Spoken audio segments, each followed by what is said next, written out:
Sous le ciel d'un été parisien, où la lumière dorée dansait sur les toits d'ardoise et les eaux scintillantes de la Seine, la fille d'un riche PDG, clouée dans un fauteuil roulant depuis des années, avait perdu tout espoir de marcher à nouveau.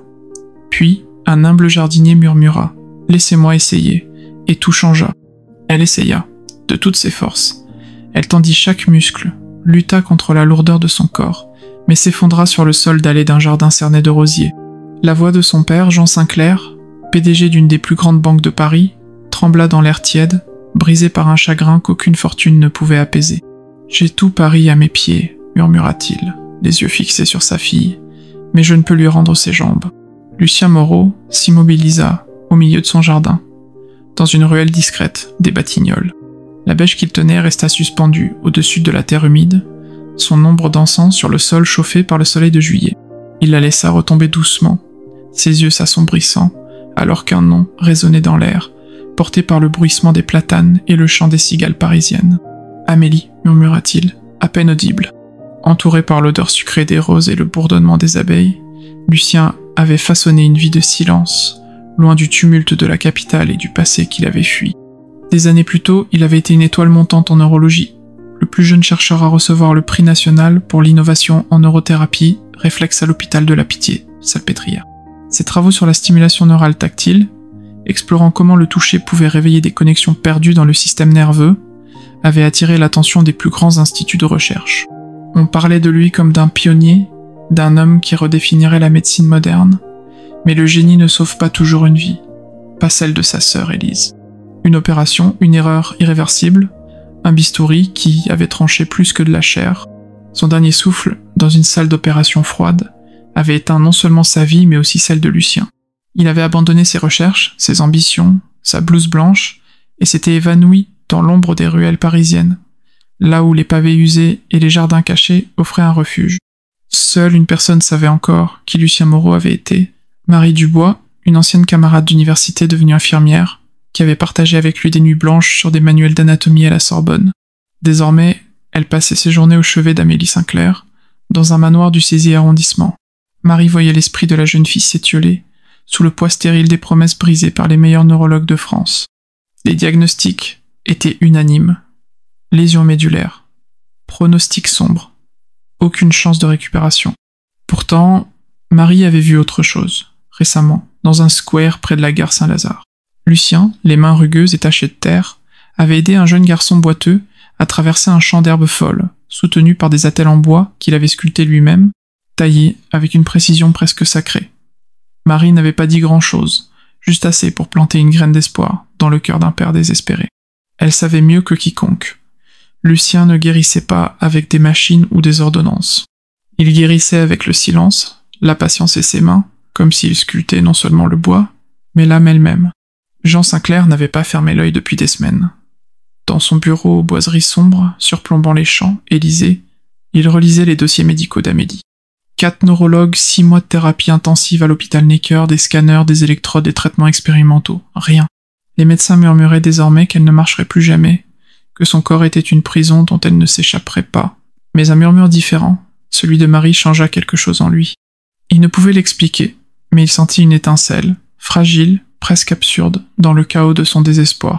Un matin, alors que la brume flottait sur la Seine, et que les rayons du soleil perçaient les feuillages du parc Monceau, une Citroën noire s'engagea dans une ruelle étroite des Batignolles, là où Lucien entretenait un jardin discret, à l'abri des regards. Les pneus crissèrent sur les pavés humides, hésitant, jusqu'à s'arrêter près d'un tas de bûches soigneusement empilées, encore odorantes de sève. Jean sortit, son costume sur mesure, et ses souliers vernis détonnant dans cet écrin de simplicité. Il semblait perdu, comme un homme habitué aux tours de verre et aux salles de conseil, mais désarmé face à l'humble réalité d'un jardin. Lucien, la chemise collée à la peau par la sueur, les mains cailleuses marquées par la terre et le bois, ne dit rien alors que Jean s'approchait. Dans les mains tremblantes du PDG, une enveloppe épaisse. « Je n'ai pas besoin d'un médecin », murmura Jean, sa voix presque avalée par la brise estivale.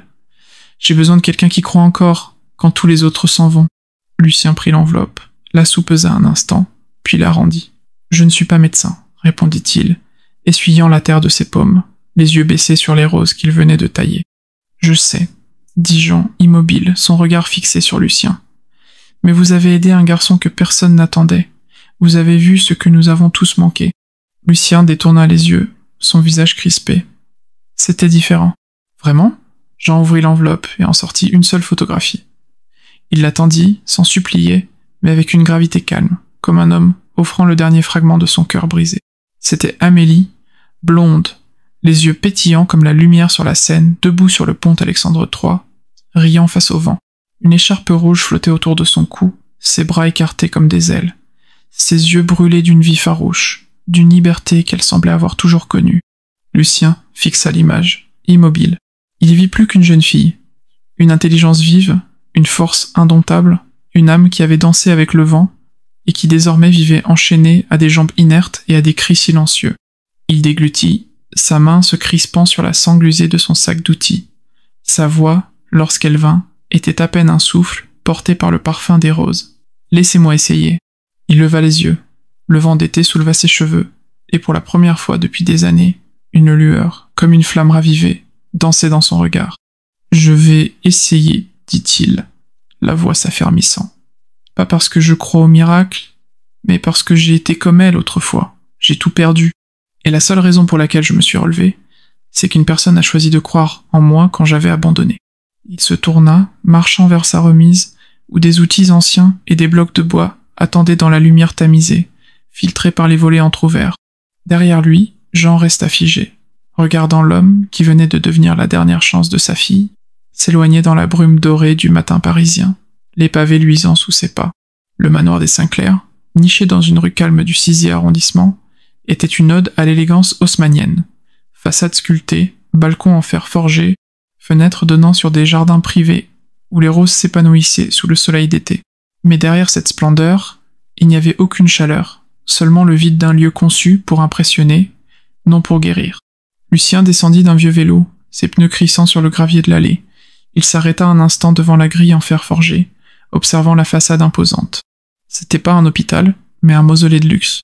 Une infirmière l'accueillait à l'entrée, son tablier blanc contrastant avec les boiseries sombres du vestibule. Sa voix était douce, ses yeux ombragés par la fatigue. « Elle sait que vous venez, » murmura-t-elle. « Elle refuse de voir quiconque. » Lucien hocha la tête, son sac d'outils à l'épaule. Il ne répondit rien, suivant l'infirmière à travers des couloirs ornés de lustres en cristal et de tableaux impressionnistes. Monet, Renoir, des originaux qui coûtaient une fortune. Chaque surface scintillait, polie à la perfection, mais un poids creux imprégnait l'air. Le luxe sans âme. Ils s'arrêtèrent devant une lourde porte, en chêne sculpté, donnant sur une chambre au dernier étage. L'infirmière hésita. Elle n'a pas parlé depuis 3 mois. Ni à moi, ni au médecin, ni même à son père. Lucien jeta un coup d'œil à la porte, ses doigts effleurant le bois usé de son sac. « Je ne suis pas là pour forcer quoi que ce soit, » dit-il simplement. Il tourna la poignée avec douceur, entr'ouvrant la porte juste assez pour se glisser à l'intérieur. La pièce était baignée par la lumière chaude de l'été parisien, les rayons filtrant à travers de hautes fenêtres donnant sur les toits de zinc et les cheminées de la ville.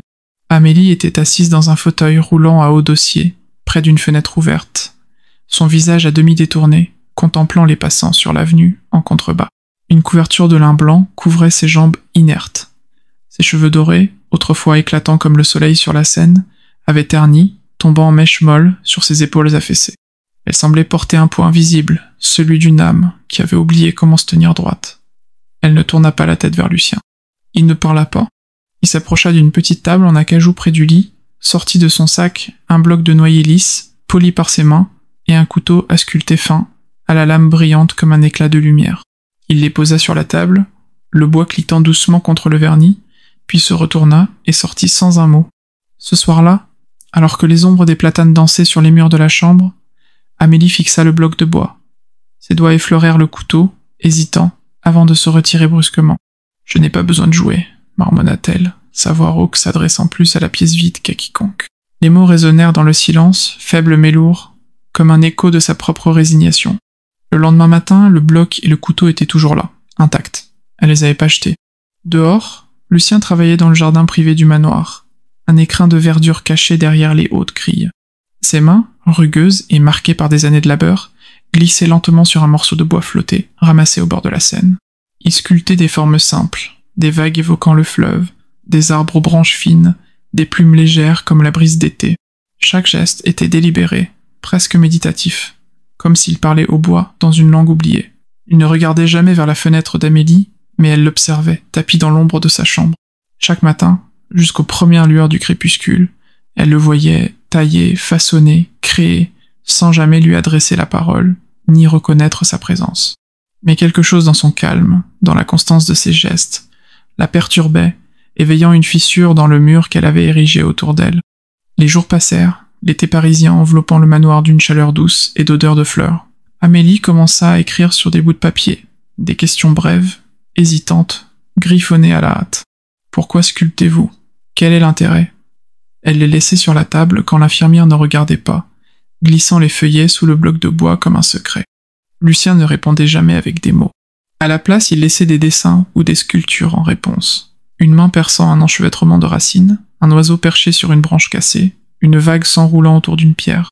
Chaque image portait une réponse plus profonde que n'importe quelle explication verbale. Il aurait dû dire quelque chose, pensait-elle parfois. Mais ce silence, cette patience, étaient réels. Cela l'agaçait au début, son refus de parler, son calme imperturbable. Mais cela réveillait aussi quelque chose qu'elle avait enfoui, sous des couches de douleur et de désespoir. La curiosité, une étincelle de vie qu'elle croyait éteinte. Puis, une nuit, le silence se brisa. La poitrine d'Amélie se serra violemment, un spasme brutal tordant ses muscles sans avertissement. Sa respiration devint saccadée, paniquée, comme si l'air refusait d'entrer dans ses poumons. L'infirmière accourut, trébuchant avec son téléphone, criant pour appeler un médecin. Mais Amélie n'entendait rien. La pièce tournoyait, sa vision se brouillait, le monde se réduisant à une tempête de douleur et de peur. Puis une main ferme, cailleuse mais douce, saisit la sienne. « Regarde-moi » dit Lucien, accroupi près de son fauteuil, sa voix basse mais urgente, coupant à travers le chaos. « Inspire. 1, 2, 3, expire. 4, 5. » Les yeux terrifiés d'Amélie croisèrent les siens, sombres et stables, comme les pavés de Paris sous la pluie. Elle n'avait pas le choix, elle suivit.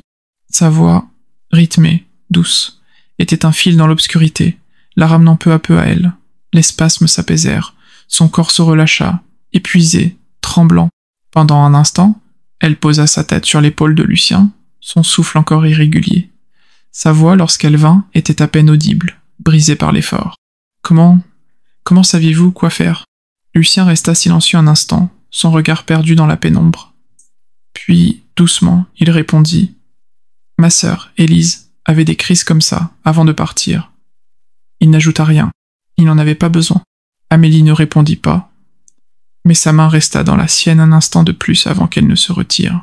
Cette nuit-là, seule dans sa chambre, alors que les bruits de Paris, klaxons lointains, rires des passants, filtraient par la fenêtre ouverte, elle prit le bloc de noyer.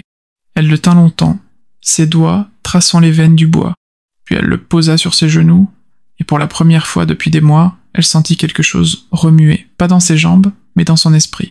Un souvenir, une possibilité, quelque chose de plus grand que la douleur, comme un souffle de vie. La thérapie de Lucien ne commença pas dans une salle stérile, mais dans le jardin du manoir, où l'odeur de l'herbe coupée et de la terre chaude emplissait l'air. Chaque matin, il emmenait Amélie dehors, sous les platanes dont les feuilles dansaient dans la brise estivale. Ses pieds nus touchaient l'herbe humide, ses mains glissaient dans le sable tiède d'un bac qu'il avait construit. Il plaçait des glands dans ses paumes, des pétales de rose contre ses joues, guidait ses doigts sur l'écorce rugueuse d'un vieux chêne. « Ce n'est pas une question de marcher », lui dit-il un jour, alors que le soleil peignait des ombres sur le sol. « C'est ce souvenir que tu ressens encore. » Le corps d'Amélie résistait, ses mains faibles, ses jambes engourdies. Mais lentement, presque imperceptiblement, ses sens s'éveillèrent. Elle fermait les yeux pour sentir la chaleur du soleil sur sa peau, inspirait l'odeur sucrée des roses, riait même doucement quand Lucien laissait tomber un verre dans sa main, le regardant se tortiller sur sa paume. Sous le chêne, il pratiquait des gestes simples. Fermer les doigts autour d'une pierre lisse, les ouvrir, encore et encore. Chaque mouvement était un combat, mais aussi une victoire. Un jour, Lucien lui tendit un morceau de bois lisse et un petit couteau à sculpter. « Ça n'a pas besoin d'être parfait, » dit-il, son regard doux mais ferme. « Ça doit juste être à toi. »« Je n'ai jamais fait ça, » murmura-t-elle, ses doigts hésitants sur le manche du couteau. Il sourit, un sourire, qui semblait porter toute la patience du monde. Ça le rend encore meilleur. Sa prise était tremblante, mais elle essaya. Lentement, elle sculpta la forme d'une feuille, chaque ligne prenant des minutes, chaque copeau tombant comme une petite offrande au sol. Vers la fin, sa main glissa, la lame coupant trop profondément, fendant la feuille en son centre. Elle fixa l'objet, les lèvres pincées. « Bien sûr, marmonna-t-elle amère. Je gâche tout. » En colère, elle jeta le bois par terre. Lucien le ramassa, ses doigts caressant la fissure, avec une tendresse presque révérentielle. « Le bois fissuré n'est pas brisé, dit-il calmement. Il s'assit à côté d'elle, sortit son propre couteau, et commença à sculpter. À partir de la fissure, il façonna un tronc, puis des branches, et sur l'une d'elles, une fleur délicate. « Ça a grandi là où ça s'est cassé, dit-il, lui rendant l'objet. Amélie le serra contre elle. Ses doigts suivant la fissure désormais intégraient une œuvre vivante. « Ça sera toujours quelque chose ?» demanda-t-elle, sa voix tremblante. Lucien hocha la tête. « Comme toi. » Ses yeux s'emplirent d'une lueur nouvelle, un mélange d'émerveillement et de défi. Dès lors, sculpter devint leur rituel, un langage silencieux entre eux. Ils parlaient peu, mais le silence s'enrichissait, chargé d'une compréhension mutuelle. Amélie commença à ressentir des picotements dans ses jambes, faibles, presque imaginaires. Elle hésita avant de le dire à Lucien, un matin, alors que les cloches de Notre-Dame résonnaient au loin. « Mes orteils, j'ai senti quelque chose. » Il se contenta de hocher la tête, son regard posé sur une rose qu'il taillait. « C'est ton corps qui se souvient. » Un après-midi, alors que le soleil déclinait sur Paris, peignant le ciel de nuances d'ambre, Amélie s'arrêta en sculptant une nouvelle pièce. « Pourquoi crois-tu autant en moi ?» demanda-t-elle, sa voix douce mais chargée de curiosité. Lucien posa son couteau, ses yeux se perdant dans les ombres du jardin. « Ma sœur, Élise, avait une maladie. Elle n'a pas survécu à l'opération, dit-il, sa voix basse, presque un murmure. Mais avant de mourir, elle m'a dit « Je sais que tu n'as pas abandonné. Parfois c'est tout ce dont les gens ont besoin, quelqu'un qui reste. » Amélie sourit, un sourire petit, hésitant, mais réel, le premier depuis des mois. Puis vint le moment qui changea tout. Lucien versait du thé dans une tasse ébréchée, l'odeur de jasmin emplissant l'air, quand il entendit un souffle brusque. Il se tourna et vit Amélie, figée dans son fauteuil, les yeux écarquillés, fixant son pied droit. « Lucien, » murmura-t-elle, sa voix tremblante. Il se précipita vers elle, s'agenouillant à ses côtés. Elle pointa son pied, des larmes roulant sur ses joues. « Mon orteil, il a bougé. » Ils fixèrent tous les deux, retenant leur souffle. Le deuxième orteil de son pied droit trembla, juste une fois, mais il bougea. « C'est moi !» souffla-t-elle, sa voix se brisant sous le poids de l'émotion. « C'était moi !» Elle éclata, riant, pleurant, tremblant, un tourbillon de joie et de peur. « Tu es la première personne à ne pas me regarder comme si j'étais déjà partie, » dit-elle, ses mots entrecoupés de sanglots. Lucien prit sa main, ses propres yeux brillants d'une émotion contenue. Il ne dit rien. Il n'en avait pas besoin. Dans ce petit mouvement, dans ce frémissement d'un orteil, il y avait quelque chose de plus grand que la guérison. L'espoir, fragile mais vivant. Les semaines suivantes, Amélie progressa. Lucien lui fabriqua un cadre en bois, sculpté avec soin, ses bords lisses et rembourrés pour soutenir ses pas hésitants. Chaque matin, il sortait dans le jardin, où les roses s'épanouissaient, sous le soleil brûlant de juillet. Elle apprenait à se tenir debout, ses bras tremblants s'appuyant sur le cadre, ses pieds lourds comme des ancres. Mais chaque jour, elle restait debout un peu plus longtemps, ses muscles murmurant au lieu de crier. Lucien ne la poussait jamais, se contentant de rester près d'elle, une présence silencieuse et stable, comme les vieux ponts de Paris qui résistent au temps. Quand elle ne s'entraînait pas, Amélie peignait. Sa main droite, encore faible, cédait la place à la gauche, guidée par son cœur. Ses coups de pinceau étaient maladroits, mais ils capturaient des moments simples. La lumière sur les feuilles, l'ombre d'un arbre au crépuscule, un sourire esquissé. Elle recommença à écrire, aussi, dans un journal abandonné depuis longtemps. Ces mots, tracés en ligne inégale, racontaient son voyage. Aujourd'hui, j'ai tenu debout 7 secondes. Lucien n'a rien dit, mais j'ai vu la fierté dans ses yeux. J'ai senti le vent sur mon visage. Je ne me suis pas senti brisé. Un après-midi, sous l'ombre d'un platane, Amélie tenait un morceau d'écorce, ses doigts suivant ses contours rugueux. « Ma mère venait ici, » dit-elle doucement, brisant le silence. C'était son coin préféré du jardin. Elle lisait pendant que je dansais dans l'herbe. Lucien l'écouta, sans pitié, juste avec une reconnaissance silencieuse. Elle est morte, l'an dernier. Un AVC brutal. On n'a même pas pu se dire au revoir. Sa voix trembla. Après ça, tout s'est effondré. Quand l'accident est arrivé, j'ai cru que je le méritais. Lucien ne répondit pas avec des platitudes. Il lui tendit un morceau de bois et sculpta à ses côtés leurs outils cliquetant doucement dans le silence. Ce silence, Amélie le comprit, était un refuge. Elle n'était plus seule dans son chagrin. Plus tard, elle demanda à être emmenée au coin du jardin où sa mère reposait, sous une pierre simple entourée de lavande. C'était la première fois depuis l'enterrement. Elle s'y rendit seule, son fauteuil roulant glissant sur le chemin de gravier, le vent soulevant ses cheveux. Lucien resta en arrière, respectant sa solitude. Amélie posa une petite sculpture de fleurs au pied de la pierre, ses doigts tremblants traçant le nom gravé. « Tu me manques » murmura-t-elle. « J'essaie, maman, vraiment. » Un jour, alors qu'elle s'entraînait avec le cadre, Amélie lâcha les poignets. Juste ses cannes en bois, juste son corps. 3 secondes. Elle tint 3 secondes, debout, seule, sous le ciel parisien. Ce fut comme 3 heures. Jean, arrivant par hasard, laissa tomber son téléphone. « Amélie » souffla-t-il, les yeux écarquillés. Elle se tourna, surprise, puis sourit, un sourire fragile mais radieux. « Je deviens plus forte, dit-elle. Il s'avança, la voix brisée. « Tu es debout. » Elle hocha la tête. 3 secondes, Jean couvrit sa bouche, les larmes montant. L'homme qui avait bâti un empire, affronté des tempêtes financières sans ciller, regardait sa fille comme s'il la voyait pour la première fois. « Tu fleuris » murmura-t-il. Amélie rit, essoufflée, mais fière. « Je crois enfin que je peux. » Ce moment, censé rester privé, fut capturé par un passant. La vidéo, Amélie Sinclair marche à nouveau, devint virale. Les réseaux sociaux s'enflammèrent, les médias parisiens et internationaux s'emparèrent de l'histoire. Un jardinier redonne espoir à la fille d'un millionnaire. Lucien refusa les projecteurs. « Je n'ai pas guéri Amélie, » dit-il à un journaliste. « Je l'ai aidé à croire en ses mains. » Mais la simplicité de ces mots attisa la frénésie. Les critiques fusèrent. Un neurologue de l'hôpital Cochin dénonça des méthodes romantiques sans fondement scientifique. Jean craignait qu'Amélie ne devienne un pion dans un débat médical. Lors d'une conférence de presse au centre Pompidou, Lucien resta en retrait. Mais Amélie entra, son fauteuil roulant fendant la foule. « Cet homme m'a vu comme une personne, » déclara-t-elle, sa voix claire et brûlante.